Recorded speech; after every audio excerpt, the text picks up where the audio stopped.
suliranin, lahat ay aking kakayanin, pagkat ikaw ay kapiling. Subukin man ng panahon, mananatili sa'yo, Panginoon.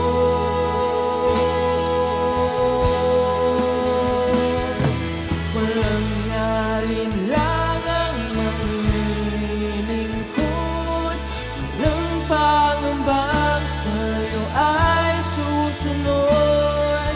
Hindi susuko at hindi ito patuloy lamang sa iyo,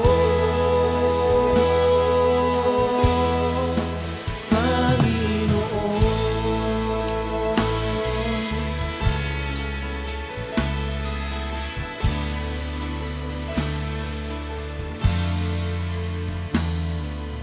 Ikaw ang aking paglilingkuran, kahit saan dalhin.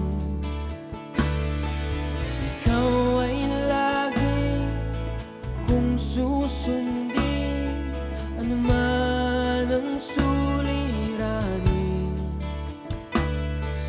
lahat ay aking kakayanin, pagkat ikaw ay kapiling. Subukin man ng panahon, mananatili sa'yo, Panginoon.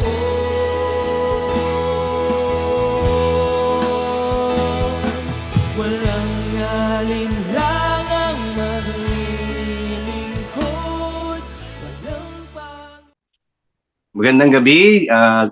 Welcome pong muli sa Tinig ng Pag-asa dito sa Jesus Be Lifted Up Church. Ako po si Pastor Lito ng Jesus Be Lifted Up Church ng Sagana. At tayo po ay muli mag-aaral ng salita ng Diyos. At sa araw na ito, pinagdiriwang ang araw daw ng mga puso. Ano po?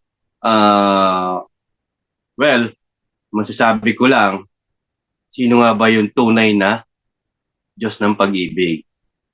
So, sa ngayon, maraming busy na tao, abala.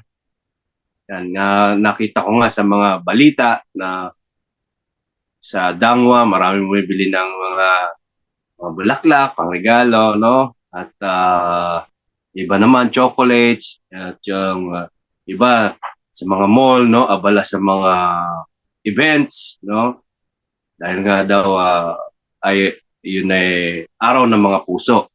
So masasabi ko lang, no, na marami pa ring tao ang hindi talaga nakakaunawa kung sino ba talaga ang tunay na Diyos ng pag-ibig. Marami naniniwala na yung Cupido raw siya daw yung nagko-control ng kung sino ba ang magiging mahal ng isang tao sa kanyang buhay. No, masasabi ko lang, talagang pandaraya, ano po. No? Kaya nga, lahat tayo ay, lalong-lalo na tayong mga lingkod ng Diyos, tayo ay tinawag, no? Tinawag ng Diyos para paalalahanan ng mga tao na nakapaligid sa atin na naniniwala sa ganitong okasyon. No? Bagamat hindi naman natin agad-agad sila pwedeng sabihan, no, hindi yan, hindi naman pwedeng gano'n. No? So, kailangan lang maipaunawa natin sa kanila. So, ngayon, ang ating tatalakayin is the true God of love called us to be holy. Yan. Yan po yung ating title. No? The true God of love called us to be holy. So, our verse is 2 Timothy chapter 1, verse 8 and 9. Sa version po ng HCSB, yun po yung aking babasahin, sabi nga sa English. No? So, don't be ashamed of the testimony about our Lord. or of me, his prisoner. Instead, share in suffering for the gospel, relying on the power of God. He has saved us and called us with a holy calling, not according to our works, but according to his own purpose and grace, which was given us in Christ Jesus before time began. Yan po yung version ng HCSB. Ngayon naman, basahin ko po sa Tagalog para mas lalo nating maunawaan po. 2 Timothy chapter 1 verse 8 and 9. Sabi po rito sa Tagalog, kaya't huwag kang mahihiyang magpatotoo tungkol sa ating Panginoon at huwag mo rin akong ikahihiya na isang bilanggo alang-alang sa Kanya. Sa halip, makihati ka sa pagtitiis para sa magandang balita. Umasa ka sa kapangyarihan ng Diyos na nagligtas at tumawag sa atin para sa isang banal na gawain. Ginawa niya ito hindi dahil sa anumang nagawa natin, kundi ayon sa kanyang layunin at sa kagandahang loob. Sa simula pa, ito ay binigay niya sa atin sa pamagitan ni Kristo Jesus. Hallelujah, hallelujah. Pansamandali po tayo manalangin. Ama naming Diyos na makapangyarihan sa lahat, inupuri ka namin, sinasamba ka namin, ninadakila ka namin, tinataas namin ang iyong pangalan sa gabing ito. Panginoon, wala pong mapapapurihan at maitataas kundi ikaw lamang, Panginoong Hesus. Kaya nga muli, Panginoong Hesus, ay kayo po ang manguna maghari at kumilos sa bawat isa sa amin. Gabayan niyo po kami. Banal na Espiritu, muli niyo pong buksan ang mga puso at isip, maging ang spiritual na mga mata at tenga ng bawat isa upang maunawaan at maintindihan ang inyong mensahe sa gabing ito. Kaya nga, Panginoon, mainam namin binabalik sa inyo ang lahat ng papuri, pagsamba, pagdakila at pasasalamat sa ngalan ng Ama, ng Anak, ng Espiritu Santo. Amen and amen. Yan. So, yan. Yung ating binasa po, ito po ay sulat ni Pablo kay Timothy or si Timoteo. No? Si Timoteo po ay isang youth o kabataan na dinisciple o dinidisciple that time ni Apostol Pablo. No? Ito ay sinulat niya nung siya ay nasa kulungan, no? Sa Roma. Kasi nga, bibitayin na siya sa Roma. No? Kaya nga, dito, ini-encourage niya yung kanyang disipulo, walang iba kundi si Timothy o si Timoteo, na maging tunay na Kristiyano, no? Na sinasabing kung talagang ikaw ay tunay na Kristiyano, no? Kasi sa panahon natin ngayon, totoong maraming nagsasabi sila ay Kristiyano, pero hindi naman makapagbahagi. Ibig sabihin, hindi maipakilala si Lord, si Jesus na nagbago ng kanyang buhay. No, maraming mga ganyan no. Yung iba uma-attend lang, no, kasi nga uso or naikiuso, ganyan, no, pero yung totoong layunin ng Panginoon sa atin maging banal tayo, no. Kaya nga tayo ay tinawag ng Panginoon, no, na lahat tayo ay tinawag ng tunay na Diyos ng pag-ibig para sa kanyang layunin na lahat tayo ay maging banal sapagkat siya ay banal. So, ayan. Kaya nga, ano nga ba, no? Ano nga ba yung nararapat nating gawin bilang mga tinawag ng Diyos para maging banal katulad niya? Kasi yun naman talaga ang nais ng Diyos Kaya nga tayo lahat tinawag, no? Ayan, marami sa atin, sinasabi natin tayong mga lingkod ng Diyos, no? Nagsiserve sa Kanya. Yung tanong, yung ating ba talagang pagsiserve sa Kanya, siya ba talaga ang pinaglilingkuran natin? Or yung gusto lang natin maipakita sa ibang tao, no? Na tayo ay lingkod ng Diyos, pero sa totoo lang, maraming ganyan no? Pero ang buhay hindi makita ang pagiging Kristiyano, no? Hindi naman sa pag-ano, no, talagang masasabi nating parang ikinahihiya si Lord, hindi mai-share, hindi maibahagi, no, sa kaklase, kaibigan, kamag-anak, no? Kasi bakit ko nasasabi 'yon? Ganyan din ako nung baguhan pa lang ako. No, nung ako ay bago pa lang nahihiya ako. Kasi alam naman natin, no, mas lamang ang relihiyoso o mga relihiyon ng Katoliko sa ating lugar, no? Nahihiya tayo na baka katsawan tayo, laitin tayo. Bakit ko nasabi yan? Ganon din naman ako dati, nanlalait din ako ng mga born again noon. No? Ay, naku, andyan na naman yung mga burn again, ang iingay ng mga yan. Naku, alive na naman yan. Ganon ako, manglait noon. Kaya nasasabi ko, no, nung ako ay bago, nahihiya din ako ibahagi si Lord. No? Kasi nga, iniisip ko, baka kantsawan na naman ako ng mga to. Di ba? Yung ganun ba? Pero, sabi nga, no, bilang kung talagang kilala mo ang tunay na tumawag sa iyo, no? Ang tunay na Diyos ng pag-ibig ang tumatawag sa iyo, dapat mahiya tayo. Kung talagang naniniwala tayo na siya ang tunay na Diyos, bakit magdadalawang isip tayo? Bakit mag-aalangan tayo? Amen?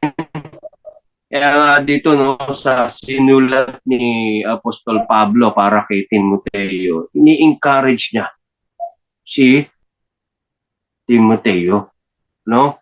Na kumbaga wag manghina, wag mahiya, wag niya ikahiya ang pagiging Kristiyano, no? O yung pagiging born again niya. So, our theme is what to do when true God of love called us to be holy. Ano ba yung nararapat nating gawin, no? Pagka tayo ay tinawag o naunawaan natin, naintindihan natin na tayo pala ay tinawag ng tunay na Diyos, no, ng tunay na Diyos ng pag-ibig para maging banal, sapagkat siya nga ay banal, no? So, number one, we must be bold in sharing the good news. We must be bold in sharing the good news. Bold, ano ba ibig sabihin ng bold? Hindi po ito yung sinasabing hubad, hindi yan. Yung sinasabing bold, no, maging matapang ka. Ibig sabihin, huwag kang mahihiya. No? Sabi nga nung kanta, huwag kang mahihiya. Kung ang ilong mo ay, hindi po yan. Ibig sabihin, huwag ka lang mahihiya. No? Huwag may kahihiya. Kung sinasabi nga nung kanta na yon, kung ang ilong mo ay pango, huwag kang mahihiya. Dito, no, sinasabi nito, kung huwag kang mahihiya kung ang ibabahagi mo ay mabuting balita. Hello? Di po ba? Kasi bakit ganoon? Tingnan natin, sabi sa verse 8a. So, don't be ashamed of the testimony about the Lord. Diba? Yun ang sinasabi ni Apostol Pablo kay Timoteo. Huwag kang mahihiya na ipatotoo ang patungkol sa Diyos. Ibig sabihin, diba, paano ka ba na binago? Paano mo siya tinanggap? No, nung ikaw ay kumilala, tumanggap sa Kanya, sino ba nagbago ng buhay natin? Diba siya? Wala namang iba makakapagbago ng buhay natin, kundi siya lang. Hindi naman natin kayang baguhin ang ating sarili. Totoo lang, okay, sabihin natin na, kaya ko naman baguhin ang sarili ko. Okay, meron nakakagawa nun, pero ang tanong, hanggang kailan? No? Kasi ginawa ko na rin yan, no? Pero tumagal lang ako ng 2 to 3 months, no? Yung sabi ko nga noon, New Year's resolution ko, hindi na ako magsisigarilyo, hindi na ako mag-iinom, hindi ako iinom ng alak. Nagawa ko yon January, February, March. Yan. Pagdating ng April, ayan na, naku, iinuman na naman. Nakatikim, yun. Yung tikim na yun, na umulit, hanggang sa balik sa dati. No? Kumbaga, magagawa natin yun, pero limited lang tayo. Hello? No? Kasi nangyari rin sa akin yan. No? Pero, paano ba ako nabago? Nung ito ay isinuko ko sa Panginoon. No? Nung ito ay, nung sumuko kasi ako sa Panginoon, sinabi ko sa Kanya, Lord, patawad po sa lahat ng aking nagawa, lahat mula pa noong aking pagkabata. So, dinamay ko yun. Bakit? Ibig sabihin, lahat yun. Kasi pag sinabi mo, yung ginawa mo lang, yung ngayon lang, yun lang. Ibig sabihin, hindi mo pa sinusuko lahat. So, kailangan pala, kapag sumuko tayo, lahat-lahat isusuko natin. So, kapag ka naisuko natin yan, no, sa Panginoon, no, magugulat ka, no, na nagulat ako kasi ilang araw pa lang, naranasan ko yung kilos ng Diyos sa buhay ko na ayaw ko na ng amoy ng sigarilyo, ni amoy ng alak, no? Ayaw ko na rin, no? Samantalang dati hindi naman ako ganoon. Dati makakita ko o makaamoy ako ng mga ganyan naglalaway na ako. So, ganoon eh. Pero iba pala kapag sinuko mo talaga kay Lord, no? Yung buhay mo, no? Talagang siya yung magbabago sa iyo. Kaya nga kapag nalaman mo na siya talaga ang may kakayanan na magbago sa buhay mo, no, hindi mo ikahihiya na ibahagi siya sa iba, no? Na ipakilala si Lord Jesus na nagbago ng buhay mo, no? Ipapatotoo mo ngayon kung paano ka binago ng Lord. Kasi makikita ng iba yan sa buhay mo, paano ka binago ng Diyos. Yan, magtatanong siya, ba't iba ka na? Hindi ka na dati. Katulad ng dati. Di ba yung ganun ba? So, pag nakita nila yun, may ebidensya, merong proof, no, na kapag kinuwento mo sa kanila paano ka nabago, bakit nagkagano na yung buhay mo, dati-rati, kasama mo sila. Pero ngayon, no, iba na yung kasama mo, no? Kasi nga, tapos, iba na yung pananalita mo, patungkol na sa Panginoon lagi yung kinukwento mo, no? Kasi ganun ako yung ginawa ko sa mga kaibigan ko, ganun.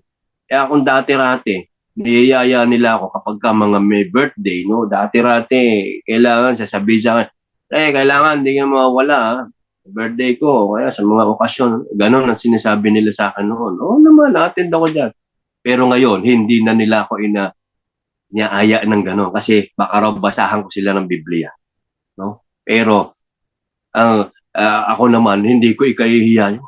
Kasi, si Lord naman talaga nagbago ng buhay ko kaya hindi ko siya ikahihiya, no? Amen. Kasi yun naman talaga ang katotohanan. Si Lord lang o ang Diyos natin, yung tunay na Diyos natin ang makapagbabago sa atin. Amen. Kaya nga pag binago tayo ng Diyos, ipatotoo natin. Huwag tayong mahiya, huwag natin ikahiya yung kung paano tayo binago ng Lord. Amen. Hallelujah. Kaya nga we must be bold in sharing the good news. Kaya nga yung kanta, I'm not ashamed of the gospel, Lord. The power of your love saved my soul. Now I'm alive in you. Ay, gano'n. Hindi mo siya dapat ikakahiya. Amen. So, yung ibang kabataan, kanta ng ganyan. I'm not ashamed of the gospel, Lord. Pero pagdating sa pag-sharing, sa pagbabahagi sa Panginoon, nahihiya. Merong ibang mga sinasabi nila Kristiyano sila pero hindi makapagdala ng Bible. Okay. Nakakahiya, di ba? Nahihiya. So, may mga smartphone, no? Nakakapag-download ng mga iba't ibang mga daming apps. Pero yung Bible apps hindi ma-download. Hello? Doon pa lang makikita mo na yung tunay na Kristiyano. Talagang totoong Kristiyano ka kahit sa smartphone mo. Hindi mo ikahihiya na meron kang Bible apps na nandoon yung mga iba-ibang version ng Bible. At least makikita mo. Mababasa mo lagi. Hello? Hindi dapat ikahiya. Kahit saan ka pumunta, meron ka. Hello? Di ba? Yung iba, sabi nga yung mga matatandang no? Sabi, dapat talaga, Biblia ang dala mo. Okay, tama po yun. Ngayon, ibang panahon na ngayon Kasi maraming, yung ibang panahon, sa panahon ngayon, hindi nila, yung mga books na no? Na lang, yung sa Google, sa internet, doon na sila Doon na sila nagbabasa. So, kung doon, o kung sa smartphone, doon mo ilagay para nandun pa rin. Hello? Di ba? Kaya kumbaga hindi dapat natin ikahiya kung meron tayong gano'n. At saka kung talagang totoong Kristiyano ka na sinasabi mo, no? Hindi mo ikahiya na meron kang Bible apps. Amen? Kaya nagugulat ako. Minsan, no? Yung iba, tatanungin ko, oh, may Bible ka ba? Ay, nasa bahay po. Oh, yung smartphone mo, lagi mong dala. Meron ba yung apps? Bible apps? Wala po. Eh, bakit hindi mo na, nilalagyan? Downloadan mo para wala ka ng katwiran na naiwan mo yung Bible mo. At least meron ka dyan sa CP mo, sa smartphone mo. Amen? Sayang naman yung high speed niyang cellphone mo or smartphone mo tapos wala ka namang ganyang apps. Eh, napakababa lang ng ano niyan, MB niyan. Amen? Di ba? O, kumbaga, kapag lagi mong dala yan, kayang-kaya mong ibahagi si Lord. Amen? Hallelujah.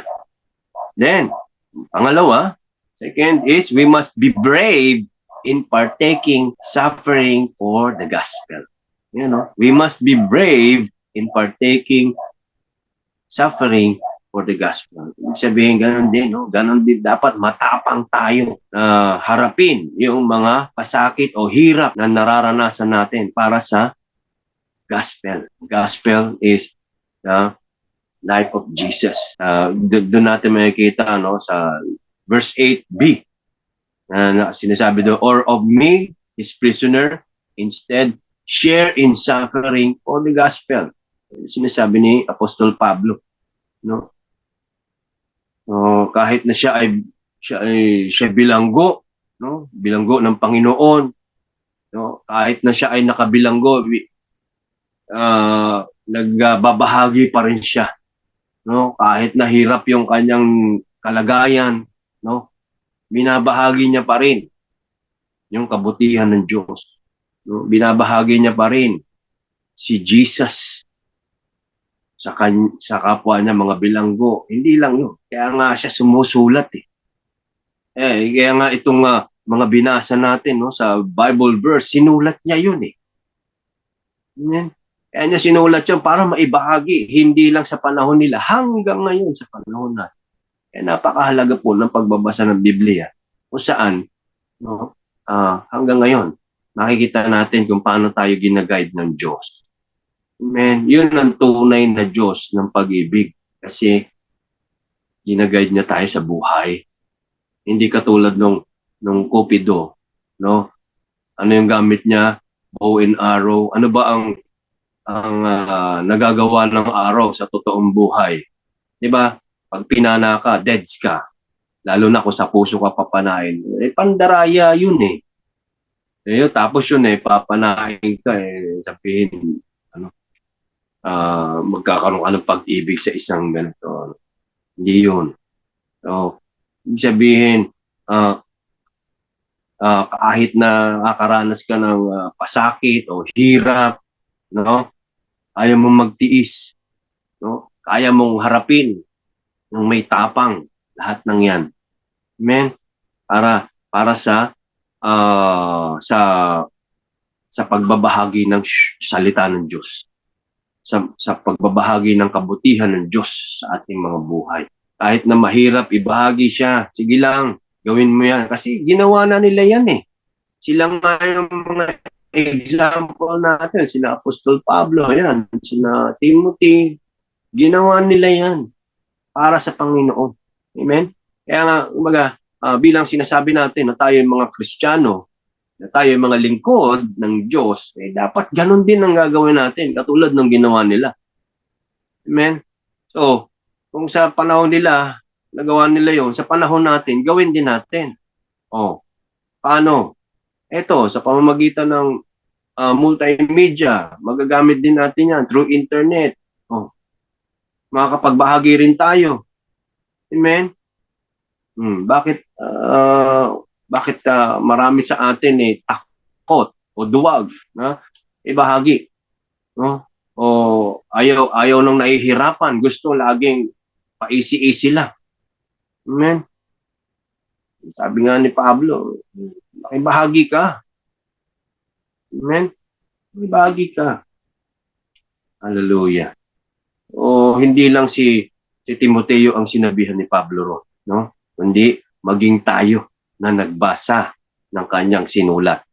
Tayo rin ay sinasabihan niya. O, kanino galing 'yon? Kay Lord, no? Hallelujah. Kasi ginamit niya naman talaga si Pablo para sa mga hentil. Yun yung mga hentil. Yan nga, yung mga Romans, Greeks, hanggang sa atin. Tayo yung mga hentil. Siya ay mightily ginamit ng Panginoon sa mga hentil. Tayo po yun. Amen? So, kaya nga, hindi lang sa panahon nila, hanggang sa panahon natin. Kasi, yun po yung kahalagahan ng Biblia. Dahil yan ay inspired by our God. So, next, number 3, we must be better believe in the power of God. No? Kailangan mas maniwala tayo sa kapangyarihan ng Diyos para magawa natin, no? Magawa natin dahil tayo ay nais ng Diyos na maging banal, no? Kaya nga yan yung mga kailangan nating gawin, no? Yung pangatlo, we must be better believe in the power of God. Okay. Sinabi yon sa verse 8c, no? Sabi nga ni Apostol Pablo, relying on the power of God. Binasa natin ang buo. So don't be ashamed of the testimony about the Lord or of me, his prisoner. Instead, share in suffering the gospel, relying on the power of God. So, sabi nga, we must better believe in the power of God. Mas lalo tayong maniwala sa kapangyarihan ng Diyos. Kasi kung talaga naniniwala ka sa kapangyarihan ng Diyos, no, hindi ka manghihina, hindi ka matatakot. Amen.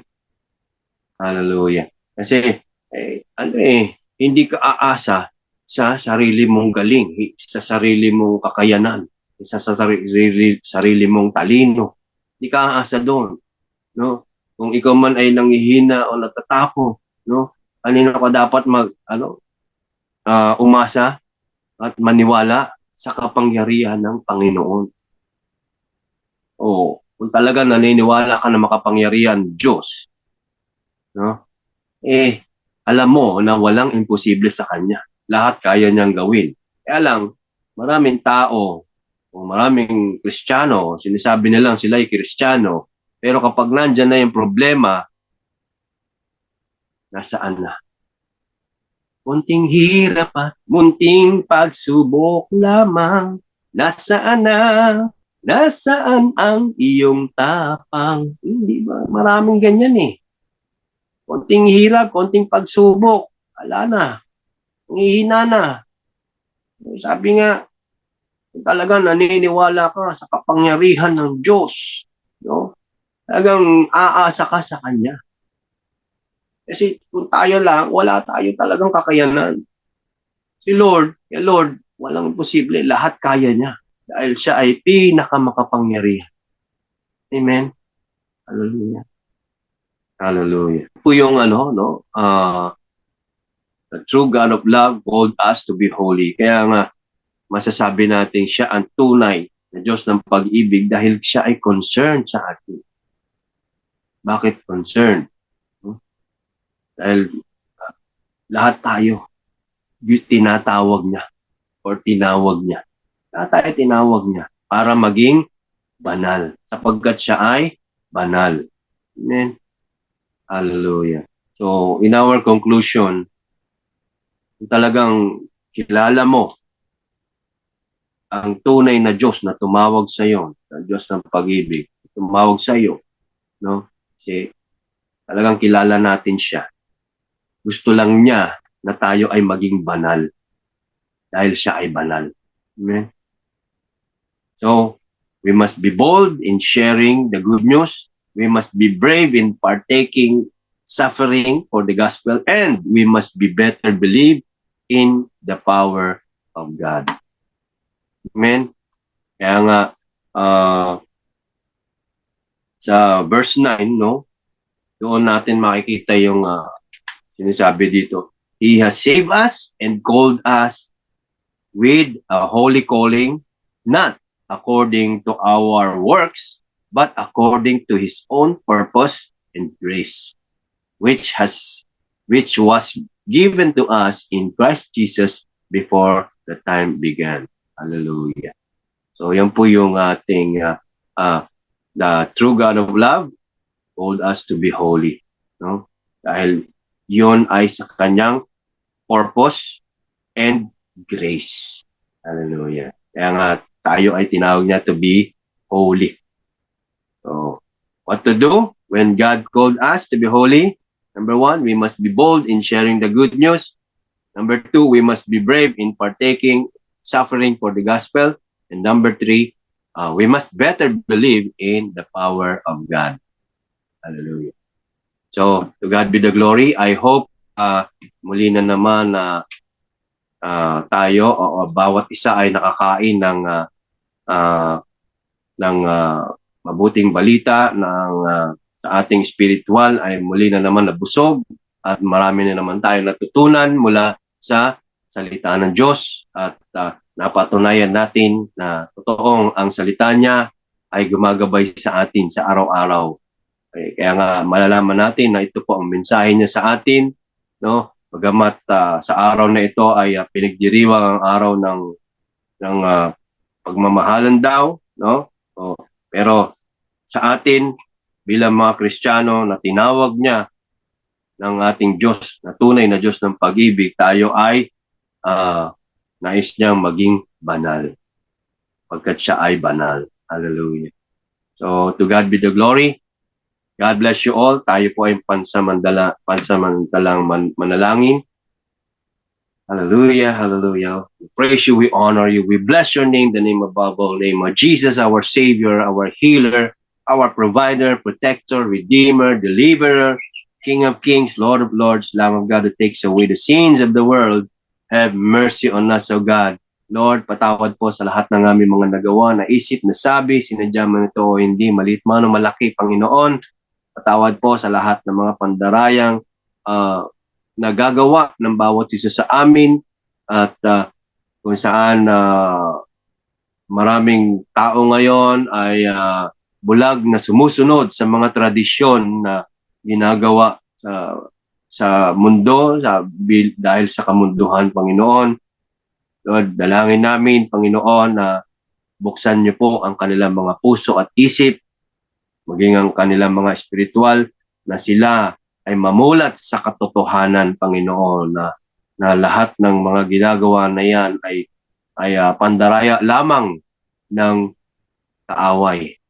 Kaya nga, Panginoon, iniiwan ko po sa bawat isa ang kapayapaan, ang kasaganahan, pag-asa, at katapangan, at have faith in you, O God. Believe in your power, God. Rely on your power alone. Hallelujah.